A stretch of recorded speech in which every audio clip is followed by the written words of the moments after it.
नाज़रीन आदाब। आज पीडीएम का अहम सरबराही इजलास हुआ। बिलावल भुट्टो जरदारी जिन्होंने वो इंटरव्यू दिया, वो खुद तो उस इजलास में शरीक नहीं हुए, लेकिन उनके वालिद और पाकिस्तान पीपल्स पार्टी के शरीक चेयरपर्सन आसिफ अली जरदारी इजलास में मौजूद थे। जो हमारे ज़राए हैं और कुछ अंदरूनी कहानी तो सामने आई है। उसमें अंदरूनी कहानी में ये बताया गया है कि आसिफ अली जरदारी ने ये तजवीज़ दी है कि नाम नहीं लेने चाहिए और सिर्फ हुकूमत पर फिलहाल फोकस किया जाए, क्योंकि अगर हम चेस बोर्ड को फैला लेंगे तो फिर हमारे लिए नताइज हासिल करना मुश्किल हो जाएगा। उनका ये कहना था कि जितना हम फोकस्ड रहेंगे उतना ही अच्छा रहेगा।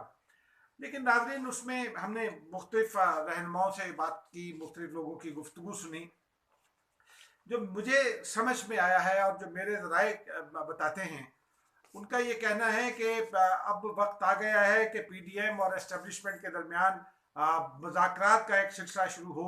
इसके लिए हमारे ज़राए का ये कहना है कि कुछ कोशिशें भी शुरू हो गई हैं।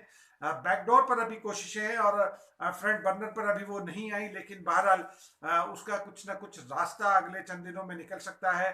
ख़ास तौर पर 22 नवंबर को पेशावर का अगर जलसा हो जाता है और उससे पहले 15 नवंबर के जो इंतखाबात हैं गिलगित बल्तिस्तान के, उनके नतायज बड़ी हद तक इस बात को वाजे कर देंगे कि मुस्तकबिल का नक्शा क्या बन सकता है और मज़ाकरात होंगे या नहीं। मज़ाकरात तो यकीनी तौर पर होंगे और उसमें जो मौलाना शाह अहमद दुरानी साहब के साहबजादे हैं, अनस दुरानी साहब, उनके हवाले से जो बात सामने आई है उसमें ये कहा गया है कि उन्होंने ये तजवीज़ दी कि एस्टेब्लिशमेंट के साथ जो भी मुज़ाकरात हो, जो भी राब्ता हो, वो मुश्तरका तौर पर हो पीडीएम क़यादत का, और कोई अकेले अकेले राब्ता न करे। इसको कुछ मुख्तलिफ माने भी पहनाए जा सकते हैं, लेकिन जो इसमें करीन कयास जो बात है वो ज़राए की वही बात है कि शायद पीडीएम के दरमियान अगले चंद दिनों में बाज़ाब्ता तौर पर कोई गुफ्त शनीद का सिलसिला शुरू हो जाए। इब्तदाई राब्ते तो जारी हैं, हमारी इतला यही है। मरियम नवाज साहिबा के साथ भी राब्ते की कुछ कोशिशें हुई, कुछ पैगाम रसानी का सिलसिला हुआ। वो क्या था वो अभी नहीं कहा जा सकता, क्योंकि जाहिर सी बात है वो मरियम नवाज साहिबा बताएंगी तो तभी सामने आएगी। नवाज शरीफ साहब के साथ भी कुछ राब्तों की इतलात हैं। और अब जो पाकिस्तान पीपल्स पार्टी पर भी इल्ज़ाम लग रहा था कि एस्टेब्लिशमेंट के करीब हो रही है, तो वो उसी तनाजुर में अब ऐसा लगता है कि जो पीडीएम की जमातें हैं उनकी अक्सरियत, जिनमें आफ्ताब शेरपौर साहब शामिल हैं, एएनपी शामिल है, अख्तर जान महंगल शामिल हैं, पाकिस्तान पीपल्स पार्टी शामिल है और ख़ुद बड़ी हद तक मौलाना फजलुर रहमान, जिन्होंने आज ये कहा कि नवाज शरीफ ने नाम लेकर कोई गुनाह नहीं किया, वो भी ये चाहते हैं कि दबाव बरकरार रखा जाए, लेकिन उस तरह से नाम ना लिए जाए ताकि मामला एकदम से दू बदू लड़ाई की कैफियत में ना आ जाए। इसी तनाजुर में नाजरीन आज का इजलास हुआ, फिर उसमें जो भी तय पाया, लेकिन बहरहाल ये तय पा गया है कि हर जमात अपनी अपनी पोजीशंस पर रहेगी और कोई किसी को नहीं छेड़ेगा, कोई किसी पर कोई इल्ज़ाम नहीं लगाएगा। पाकिस्तान पीपल्स पार्टी और मुस्लिम लीग नून को बिलावल भुट्टो जरदारी के इंटरव्यू के हवाले से उनमें एक दूरी पैदा करने की कोशिश ज़रूर हुई थी, लेकिन वो नाकाम हो गई है। और उसकी नाकामी में एक जानिब कमर जमान कायरा का जो वो वजाहती बयान था, फिर जो माजी के हकायक थे उनके साथ साथ जो मरियम नवाज साहिबा का जो बयान आया, वो उसका एक बड़ा अहम पहलू है। लेकिन आज की जो सरबराही इजलास थी उसमें एक और बात भी सामने आई। वो बहुत रिपोर्ट नहीं हुई, लेकिन हमारे ज़राए ये कहते हैं कि मुस्लिम लीग नून की जानिब से नवाज शरीफ साहब खुद भी गो के शरीक रहे उसमें। जो इजलास हुआ उसमें शाहिद खाकान अब्बासी साहब भी थे, वीडियो लिंक के जरिए दोनों बड़े रहनुमा थे, यानी आसिफ जरदारी और नवाज शरीफ साहब। तो किसी जमात ने भी मुस्लिम लीग नून के हवाले से जो बिलावल भुट्टो जरदारी ने ये कहा था उस पर उसकी कुछ तरदीद नहीं की। खुद मुस्लिम लीग नून ने भी तरदीद नहीं की। मुस्लिम लीग नून के अकाबरीन भी यही कहते हैं कि एस्टेब्लिशमेंट कह दें या नाम ले लें। तो इसी हवाले से जो आज इस बात का इम्कान था कि शायद नवाज शरीफ साहब जो है वो उसकी बिलावल भुट्टो जरदारी के इंटरव्यू की तरदीद करें या मुस्लिम लीग नून के अकाबरीन करें, ऐसा कुछ नहीं हुआ। इसका मतलब यह है कि नून लीग भी एग्री करती है कि वो ज़रा सा आगे निकल गई उस लाइन से जो तय हुई थी।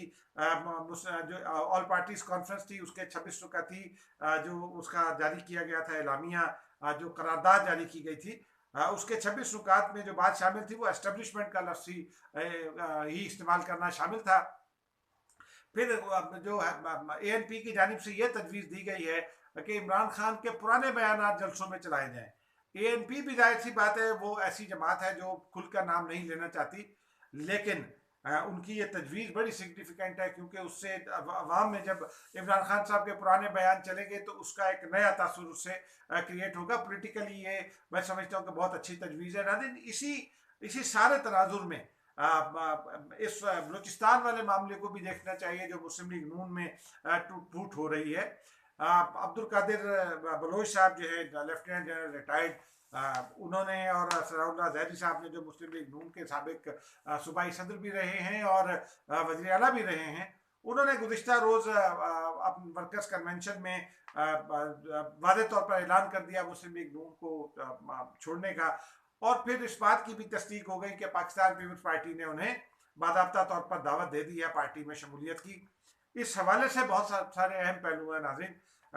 उसका कन्वेंशन के बाद वो क्वेटा में सरदार उमर गुरगेज की रिहाइशगाह पहुंचे, जो पाकिस्तान पीपल्स पार्टी के रहनुमा हैं।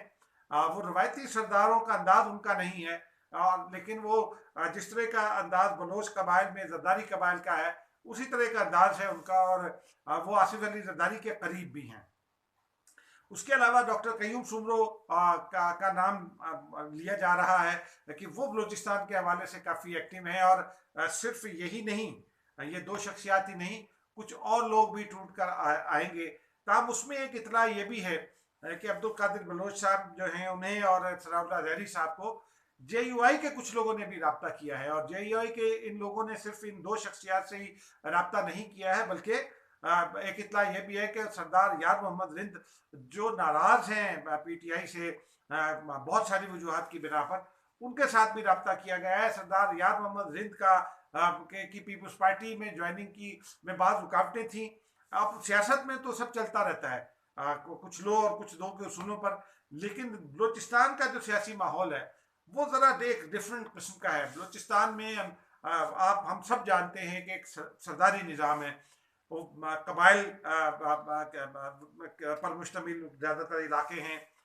उन कबाइल के उनमें सनाउल्लाह ज़हरी साहब का जो कबीला है, ज़हरी कबीला, वो और शायद एक आध कबीला कोई और है जिनकी बाहर रिश्तेदारियां नहीं हैं, जबकि मैंगल, मरी, बुकटी इन समेत जो बड़े कबाइल हैं, रिंद कबीला है, इन सब की रिश्तेदारियां एक दूसरे के साथ हैं, और बड़े बड़े सरदारों की रिश्तेदारियां हैं। मसलन मैंगल साहब जो हैं वो जाम कमाल उनके कज़न हैं। इसी तरह जो गज़न मरी हैं वो रिश्तेदार हैं, करीबी रिश्तेदार हैं जाम माफ़ कीजिएगा अख्तर जान मैंगल साहब के साथ के करीबी रिश्तेदार हैं वो। इसी तरह जमाली कबीला है, मुक्सी कबाइल हैं। ये सब एक दूसरे के से बेशक एक दूसरे के सियासी मुतालिब होंगे, लेकिन इनमें रिश्तेदारियां भी हैं, और ये एक दूसरे के साथ चूंकि रिश्तेदारी के बॉन्ड में बंधे हैं, तो जिन कबाइल के साथ दुश्मनियां हैं फिर इनके ताल्लुकात भी उनके साथ नहीं हैं। इस जो पाकिस्तान पीपल्स पार्टी ने पेशकश की है, जो मैं अब्दुल कादिर बलोच साहब से हटकर सिर्फ सरदार सनाउल्लाह ज़हरी के तनाजुर में उस तनाजुर में ज़रा इसको देखने की ज़रूरत है, और मैं यही देखना चाहता हूँ, क्योंकि नाज़रीन अख्तर जान मैंगल साहब जो हैं वो उनकी बिल्कुल जो नहीं बनती सनाउल्लाह ज़हरी साहब से, उनकी जो मुखालफत है वो दुश्मनी की हद तक जा चुकी है, और उसकी बहुत सारी वजूहत हैं, कत्ल गारतगरी भी उसमें शामिल हैं।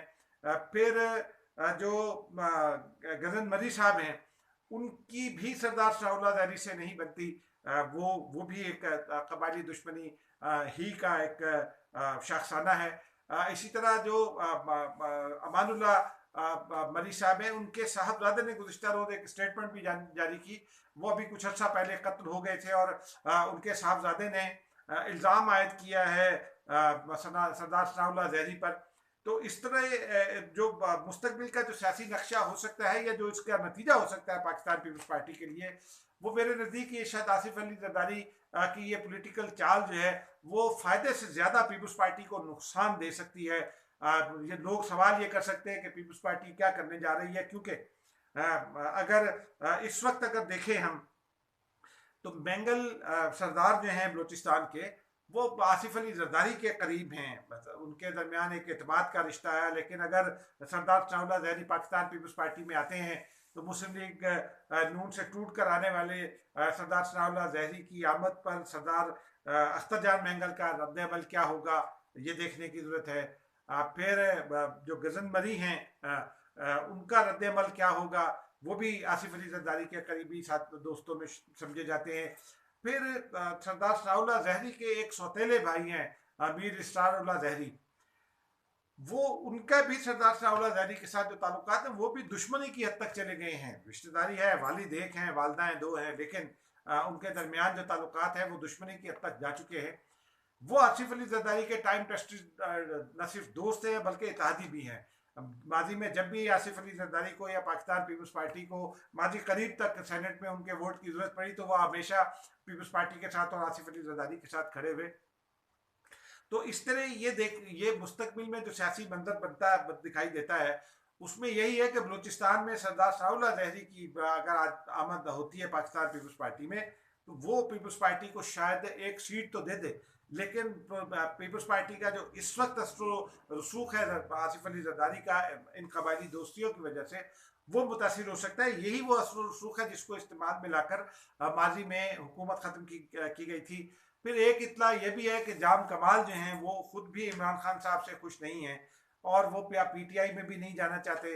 जो बलूचिस्तान अवामी पार्टी है जिसे बाप का कहा जाता है सियासी डिक्शन में, वो उसके सदर भी हैं, लेकिन जाम कमाल साहब के पाकिस्तान पीपल्स पार्टी के साथ इतलात ये है कि बहुत करीबी राब्ते हैं और हो सकता है कि वो अगले कुछ अरसे में पाकिस्तान पीपल्स पार्टी के साथ हाथ मिला लें इत्तेहादी के तौर पर या शामिल हो जाएं उसमें। फिर इसी तरह कुद्दूस बिदिंजो साहब जो हैं वो भी अपने लिए नया रास्ता तलाश कर रहे हैं।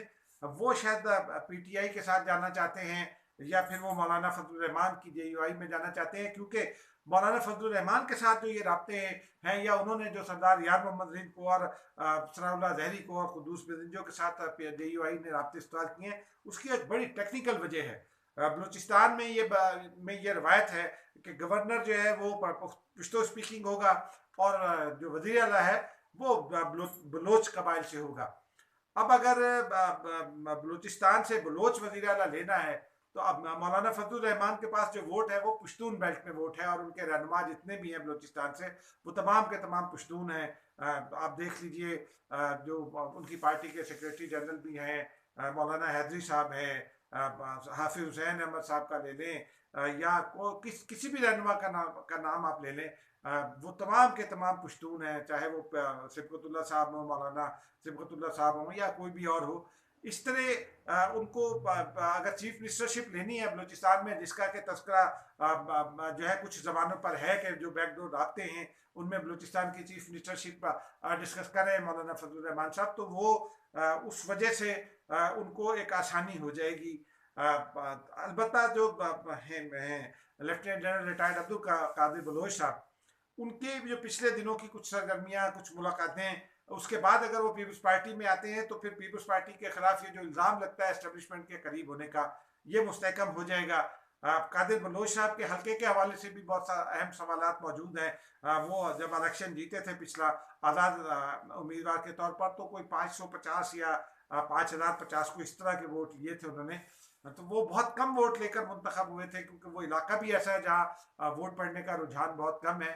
तो पाकिस्तान पीपल्स पार्टी पर वो कुव्वतें जो वो ठप्पा लगाना चाहती हैं पीडीएम से अलहदगी का, वो ज़रा उनका काम ज़रा तेज़ हो जाएगा, मिर्च मसाला उनका तेज़ हो जाएगा। लेकिन बहरहाल ये दो बड़ी शख्सियात हैं। अगर पीपल्स पार्टी का इस वक्त का मंजर बलूचिस्तान का देखा जाए तो एक ज़माना था कि बहुत कदावर नाम पीपल्स पार्टी के साथ जुड़े थे, लेकिन अब कोई नहीं है।